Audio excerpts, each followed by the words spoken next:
Hello, and welcome to Ghost Stories. I'm your host, Amanda Whitaker. Through the month of October, I will be reading a different ghost story every night to help you get in the Halloween spirit this season. For my third story tonight, I'm going to read you is called The Moonlit Road by Ambrose Bierce. So, before I start, now would be a good time to pause the video, grab some snacks, light a candle, get a blanket, and get comfortable. But don't forget, not too comfortable. Alright, let's get started. This is The Moonlit Road by Ambrose Bierce. Chapter 1. Statement of Joel Hetman, Jr. I am the most unfortunate of men, rich, respected, fairly well educated, and of sound health, with many other advantages usually valued by those having them and coveted by those who have them not. I sometimes think that I should be less unhappy if they had been denied me, for then the contrast between my outer and my inner life would not be continually demanding a painful attention. In the stress of privation and the need of effort, I might sometimes forget the somber secret ever baffling the conjecture that it compels. I am the only child of Joel and Julia Hetman. The one was a well-to-do country gentleman, and the other a beautiful and accomplished woman to whom he was passionately attached with what I now know to have been a jealous and exacting devotion. The family home was a few miles from Nashville, Tennessee, a large, irregularly built dwelling of no particular order of architecture, a little way off the road, in a park of trees and shrubbery. At the time of which I write, I was 19 years old, a student at Yale. One day I received a telegram from my father of such urgency that in compliance with its unexpected demand, I left at once for home. At the railway station in Nashville, a distant relative awaited me to apprise me of the reason for my recall. My mother had been barbarously murdered. Why and by whom none could conjecture, but the circumstances were these. My father had gone to Nashville, intending to return the next afternoon. Something prevented his accomplishing the business in hand, so he returned on the same night, arriving just before the dawn. In his testimony before the coroner, he explained that having no latchkey and not caring to disturb the sleeping servants, he had, with no clearly defined intention, gone round to the rear of the house. As he turned an angle of the building, he heard a sound as of a door gently closed, and saw in the darkness, indistinctly, the figure of a man, which instantly disappeared among the trees of the lawn. A hasty pursuit and brief search of the grounds, in the belief that the trespasser was some one secretly visiting a servant proving fruitless, he entered at the unlocked door and mounted the stairs to my mother's chamber. Its door was open, and stepping into black darkness, he fell headlong over some heavy object on the floor. I may spare myself the details. It was my poor mother, dead of strangulation by human hands. Nothing had been taken from the house, the servants had heard no sound, and excepting those terrible finger marks upon the dead woman's throat, dear God, that I might forget them, no trace of the assassin was ever found. I gave up my studies and remained with my father, who, naturally, was greatly changed.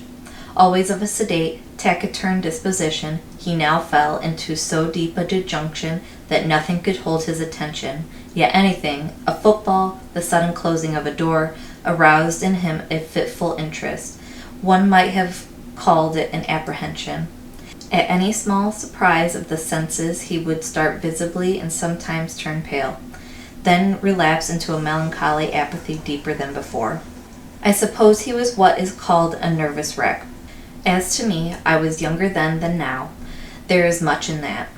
Youth is Gilead, in which is balm for every wound. Ah, that I might again dwell in that enchanted land. Unacquainted with grief, I knew not how to appraise my bereavement. I could not rightly estimate the strength of the stroke. One night, a few months after the dreadful event, my father and I walked home from the city. The full moon was about 3 hours above the eastern horizon. The entire countryside had the solemn stillness of a summer night. Our footfalls and the ceaseless song of the katydids were the only sound aloof. Black shadows of bordering trees lay athwart the road, which, in the short reaches between, gleamed a ghostly white. As we approached the gate to our dwelling, whose front was in shadow, and in which no light shone, my father suddenly stopped and clutched my arm, saying hardly above his breath, "God, God, what is that?" "I hear nothing," I replied. "But see, see," he said, pointing along the road directly ahead. I said, "Nothing is there. Come, father, let us go in. You are ill." He had released my arm and was standing rigid and motionless in the center of the illuminated roadway, staring like one bereft of sense. His face in the moonlight showed a pallor and fixity inexpressibly distressing. I pulled gently at his sleeve, but he had forgotten my existence. Presently he began to retire backward, step by step, never for an instant removing his eyes from what he saw or thought he saw. I turned half round to follow, but stood irresolute. I do not recall any feeling of fear, unless a sudden chill was its physical manifestation. It seemed as if an icy wind had touched my face and enfolded my body from head to foot. I could feel the stir of it in my hair. At that moment my attention was drawn to a light that suddenly streamed from an upper window of the house. One of the servants, awakened by what mysterious premonition of evil who can say, and in obedience to an impulse that she was never able to name, had lit a lamp. When I turned to look for my father, he was gone, and in all the years that have passed, no whisper of his fate has come across the borderland of conjecture from the realm of the unknown. Chapter 2. State of Caspar Grattan. Today I am said to live. Tomorrow, here in this room, will lie a senseless shape of clay that all too long was I. If anyone lift the cloth from the face of that unpleasant thing, it will be in gratification of a mere morbid curiosity. Some, doubtless, will go further and inquire, who was he?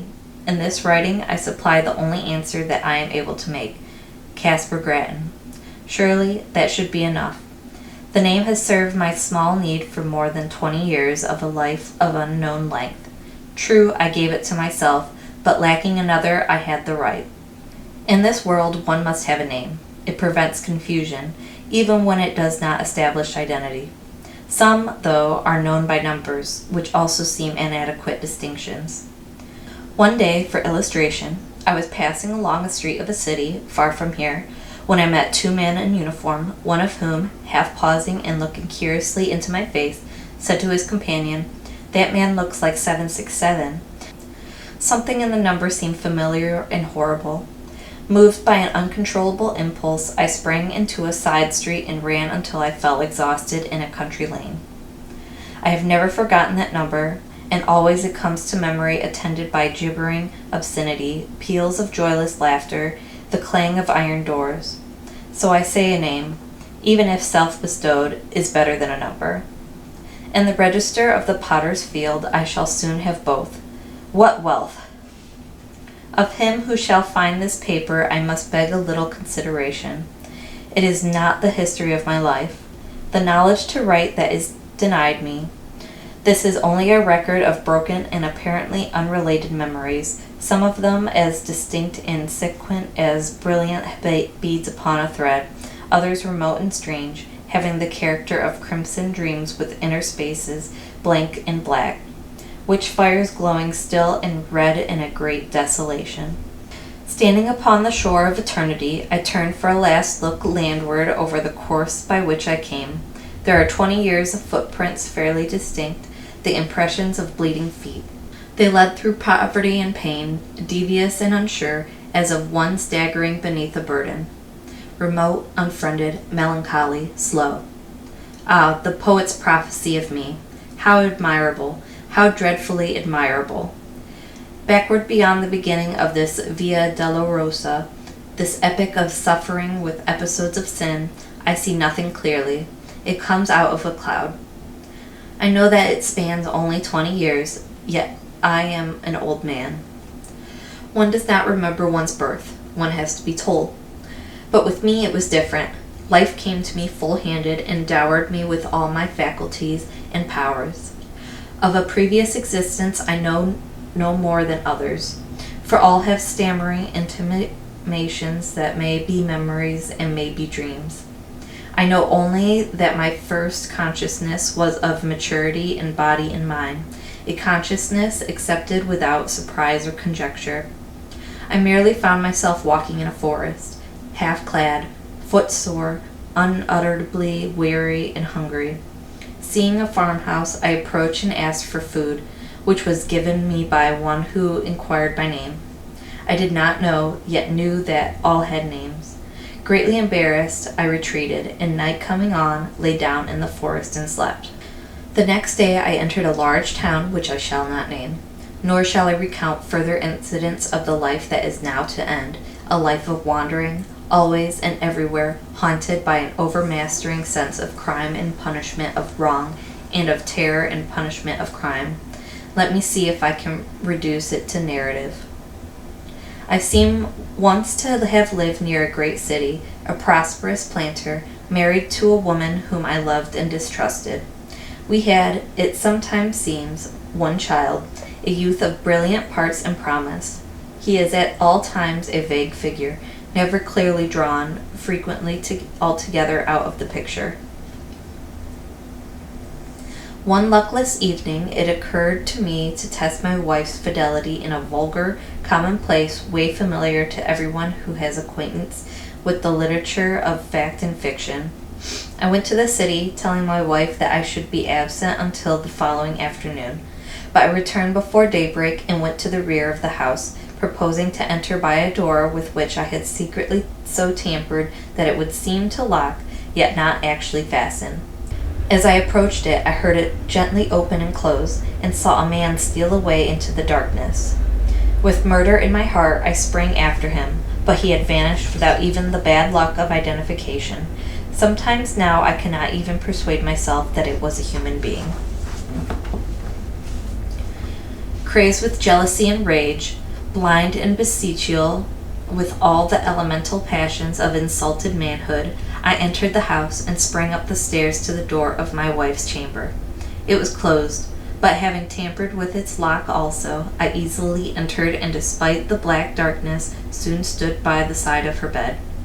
My groping hands told me that although disarranged it was unoccupied. She is below, I thought, and terrified by my entrance has evaded me in the darkness of the hall. With the purpose of seeking her, I turned to leave the room, but took a wrong direction, the right one. My foot struck her, cowering in a corner of the room. Instantly my hands were at her throat, stifling a shriek. My knees were upon her struggling body, and there in the darkness, without a word of accusation or reproach, I strangled her till she died. There ends the dream. I have related it in the past tense, but the present would be the fitter form, for again and again the somber tragedy reenacts itself in my consciousness. Over and over I lay the plan, I suffer the confirmation, I redress the wrong. Then all is blank, and afterward the rains beat against the grimy window panes, or the snow falls upon my scant attire. The wheels rattle in the squalid streets where my life lies in poverty and mean employment. If there is ever sunshine, I do not recall it. If there are birds, they do not sing. There is another dream, another vision of the night. I stand among the shadows in a moonlit road. I am aware of another presence, but whose I cannot rightly determine. In the shadow of a great dwelling I catch the gleam of white garments. Then the figure of a woman confronts me in the road, my murdered wife. There is death in the face, there are marks upon the throat.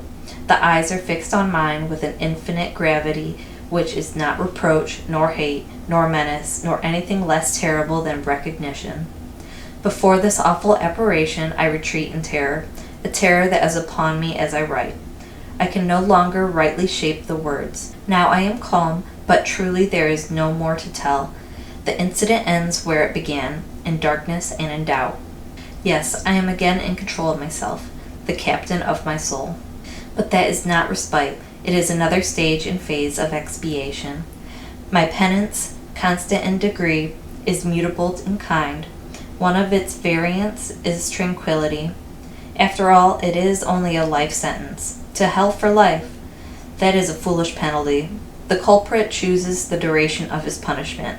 Today my term expires. To each and all, the peace that was not mine. Chapter 3. Statement of the late Julia Hetman through the medium Bay rolls. I had retired early the fallen almost immediately into a peaceful sleep, from which I awoke with that indefinable sense of peril which is, I think, a common experience in that other earlier life. Of its unmeaning character, too, I was entirely persuaded, yet that did not banish it. My husband, Joel Hetman, was away from home. The servants slept in another part of the house. But these were familiar conditions. They had never before distressed me. Nevertheless, the strange terror grew so insupportable that, conquering my reluctance to move, I sat up and lit the lamp at my bedside. Contrary to my expectation, this gave me no relief. The light seemed rather an added danger, for I reflected that it would shine out under the door, disclosing my presence to whatever evil thing might lurk outside. You, that are still in the flesh, subject to horrors of the imagination, think what a monstrous fear that must be which seeks in darkness security from malevolent existences of the night. That is to spring to close quarters with an unseen enemy, the strategy of despair. Extinguishing the lamp, I pulled the bed clothing about my head and lay trembling and silent, unable to shriek, forgetful to pray. In this pitiable state I must have lain for what you call hours. With us there are no hours, there is no time. At last it came, a soft, irregular sound of footsteps on the stairs. They were slow, hesitant, uncertain, as of something that did not see its way, to my disordered reason, all the more terrifying for that, as the approach of some blind and mindless malevolence to which is no appeal. I even thought that I must have left the hall lamp burning, and the groping of this creature proved it a monster of the night. This was foolish and inconsistent with my previous dread of the light, but what would you have? Fear has no brains, it is an idiot. The dismal witness that it bears and the cowardly counsel that it whispers are unrelated. We know this well, we who have passed into the realm of terror, who skulk in eternal dusk among the scenes of our former lives, invisible even to ourselves and one another, yet hiding forlorn in lonely places, yearning for speech with our loved ones, yet dumb, and as fearful of them as they of us. Sometimes the disability is removed, the law suspended. By the deathless power of love or hate we break the spell. We are seen by those whom we would warn, console, or punish. What form we seem to them to bear we know not. We know only that we terrify even those whom we most wish to comfort and from whom we most crave tenderness and sympathy. Forgive, I pray you, this inconsequent digression by what was once a woman. You who consult us in this imperfect way, you do not understand. You ask foolish questions about things unknown and things forbidden. Much that we know and could impart in our speech is meaningless in yours. We must communicate with you through a stammering intelligence in that small fraction of our language that you yourselves can speak. You think that we are of another world. No, we have knowledge of no world but yours, though for us it holds no sunlight, no warmth, no music, no laughter, no song of birds, nor any companionship. O God, what a thing it is to be a ghost, cowering and shivering in an altered world, a prey to apprehension and despair. No, I did not die of fright. The thing turned and went away. I heard it go down the stairs, hurriedly, I thought, as if itself in sudden fear. Then I rose to call for help. Hardly had my shaking hand found the doorknob when, merciful heaven, I heard it returning. Its footfalls as it remounted the stairs were rapid, heavy, and loud. They shook the house. I fled to an angle of the wall and crouched upon the floor. I tried to pray. I tried to call the name of my dear husband. Then I heard the door thrown open. There was an interval of unconsciousness, and when I revived I felt a strangling clutch upon my throat, felt my arms feebly beating against something that bore me backward, felt my tongue thrusting itself from between my teeth, and then I passed into this life. No, I have no knowledge of what it was. The sum of what we knew at death is the measure of what we know afterward of all that went before. Of this existence we know many things, but no new light falls upon any page of that. In memory is written all of it that we can read. Here are no heights of truth overlooking the confused landscape of that dubitable domain. We still dwell in the valley of the shadow, lurk in its desolate places, peering from brambles and thickets as its mad, malign inhabitants. How should we have new knowledge of that fading past? What I am about to relate happened on a night. We know when it is night, for then you retire to your houses, and we can venture from our places of concealment to move unafraid about our old homes, to look in at the windows, even to enter and gaze upon your faces as you sleep. I had lingered long near the dwelling where I had been so cruelly changed to what I am, as we do while any that we love or hate remain.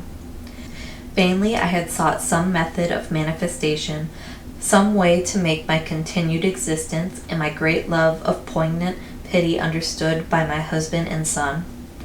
Always, if they slept, they would wake, or if in my desperation I dared approach them when they were awake, would turn toward me the terrible eyes of the living, frightening me by the glances that I sought from the purpose that I held. On this night I had searched for them without success, fearing to find them. They were nowhere in the house, nor about the moonlit lawn. For although the sun is lost to us forever, the moon, full-orbed or slender, remains to us. Sometimes it shines by night, sometimes by day, but always it rises and sets, as in that other life.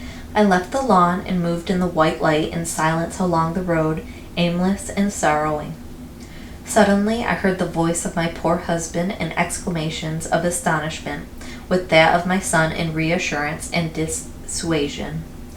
And there by the shadow of a group of trees they stood, near, so near. Their faces were toward me, the eyes of the elder man fixed upon mine. He saw me. At last, he saw me. In the consciousness of that, my terror fled as a cruel dream. The death spell was broken. Love had conquered law. Mad with exultation, I shouted. I must have shouted. He sees, he will understand. Then, controlling myself, I moved forward, smiling and consciously beautiful, to offer myself to his arms, to comfort him with endearments, and, with my son's hand in mine, to speak words that should restore the broken bonds between the living and the dead. Alas, alas! His face went white with fear. His eyes were as those of a hunted animal. He backed away from me as I advanced, and at last turned and fled into the wood, whither it is not given to me to know. To my poor boy I left doubly desolate. I have never been able to impart a sense of my presence. Soon he, too, must pass to this life invisible and be lost to me forever. Okay, that concludes our ghost story. I will be reading a different ghost story every night this October, so don't forget to tune back in tomorrow. I'm your host, Amanda Whitaker. Good night and happy Halloween.